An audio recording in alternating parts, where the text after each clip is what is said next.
नमस्कार मंडळी, आज मी बनवते आहे ताकाची कढी। त्यासाठी मी पाव किलो दही घेतला आहे। त्या प्रमाणात मी इथे कढी बनवत आहे। बाकीचं साहित्य सुद्धा रेडी करून घेतलं आहे। त्यानंतर मी इथे पाव किलो दही मिक्सरच्या भांड्यामध्ये घेतला आणि 1 चमचा बेसन पीठ आणि अगदी किंचित पाणी घालून व्यवस्थित वाटून घेतलं। त्यानंतर मी इथे आपल्याला जेवढ्या प्रमाणात पातळ घट्ट हवी असेल कढी त्या प्रमाणात पाणी ऍड करून घेतलं। नंतर मिक्सरच्या भांड्यामध्ये ओलं खोबरं, थोडासा कांदा, 2 मिरच्या हिरव्या, त्याचबरोबर हळद पाव चमचा आणि जिरं घेतलं आहे अर्धा चमचा आणि थोडंसं पाणी टाकून बारीक मिक्सरला वाटून घेतलं। वाटण रेडी झालं आहे। आता मी एका पातेल्यामध्ये तेल गरम करत ठेवलं, थोडीशी मोहरी ऍड केली।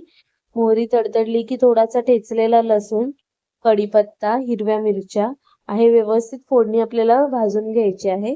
त्यानंतर जे आपण वाटण तयार केलं होतं ते मी इथे ऍड केलं। वाटण 2 मिनिटं परतवून घ्यायचं तेलावरती।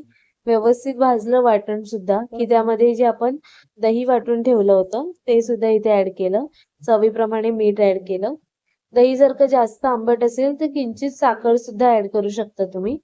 त्यानंतर अशा पद्धतीने आपल्याला बारीक गॅसवरती ढवळत राहायची आहे दही, जेणेकरून फुटू नये। एक 5 मिनिटं साधारण कढी शिजली की वरून थोडी कोथिंबीर ऍड केली। अशा पद्धतीने तयार आहे आपली ताकाची कढी।